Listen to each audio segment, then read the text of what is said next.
Hey Batman. Hey Khalil, what are you doing? I'm just about to have one of my pre-review hot dogs, like I always do before every review. Eat a raw hot dog. It's what really gets me going before a review. I've never seen you do that. You don't know. Oh. Oh my. Batman, I think this hot dog might be sentient.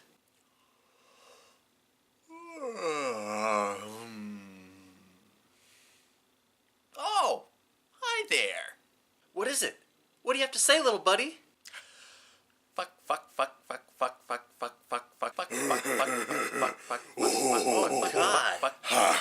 No, Batman, don't laugh at that. It's juvenile. It's stupid. Why is it doing this? Stop it. Stop it. This isn't funny.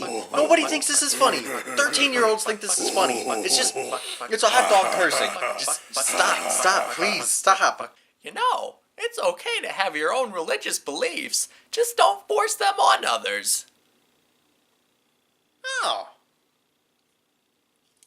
What? You can't just eat him. why not? He's sentient. This is why you're getting fat. Yeah, probably. Yeah, well, that's just like your opinion, man.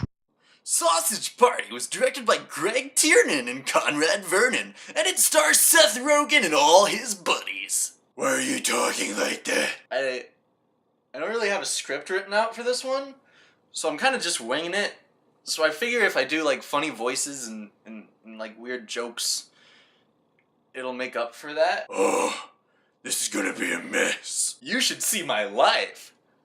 So when I went to go see this movie, I wasn't really planning on doing a review for it. I thought this is just going to be another throwaway Seth Rogen movie. It'll be fun because it's an animation form. It's a nice date night movie. Let's go see this movie. But then, when I went to go see this movie, something happened that I never would have expected to happen in a Seth Rogen animated movie. It was smart. There were some scenes that were intelligent, and I feel like the world should know about this. So essentially this movie has just been a running joke with Seth Rogen and Jonah Hill. For the longest time, when interviewers would interview them and say, "Hey, what's your next project, guys?" They'd go, "Oh, it's a little movie called Sausage Party." And, they'd both get a kick out of it. But then eventually they were like, what if we did make a movie called Sausage Party? What would that be like? And over the course of like 8 years, it's been written, rewritten, animated, not animated, various actors, various storylines, and now here we are with a full movie, with an actual project that was made based off of a joke between two actors. And because it was put in the cooker for so long, I feel as though it made it better. So essentially, yes, it is exactly what you think it is. It's a rated R Pixar movie. It's a very cliche Pixar story. Sausage Party is about a little hot dog and all of his friends in a grocery store who believe that when it's their time, they are chosen by the gods to go to the afterlife and live happily, because in the afterlife, that's where everything's perfect, and they can be free. But then things aren't as they seem. The pipes are coming. Oh, Jesus, fuck! Oh, gummy skin! She's peeling me fucking stuff! Fuck!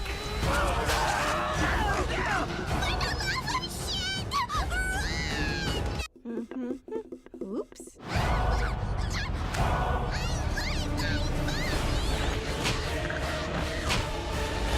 They're eating children!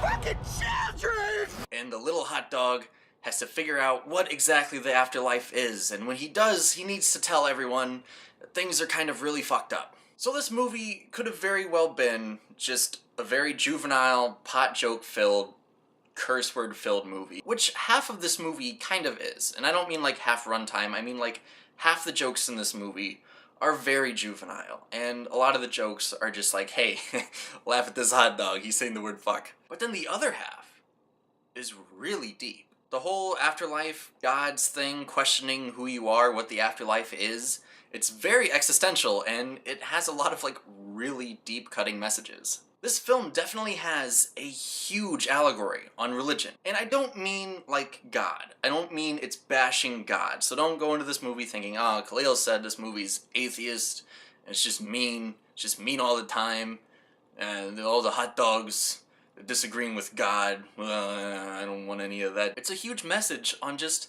not everyone has to have the same beliefs. And don't be a douche about the way you believe in things. Which is such a deep message for another pothead Seth Rogen movie that also happens to be animated. What really helped was the movie was made pretty well. There was a lot of like really good animators working on this movie, like people who've worked on Disney movies. The directors, collectively, have worked on Thomas the Tank Engine, Shrek 2, one of the Madagascar movies, just very popular animated movies. The guy who worked on this. There are lots and lots of farms on the island of Sodor. There are farms with sheep. There are farms with cows. Also made this. Once you see that shit,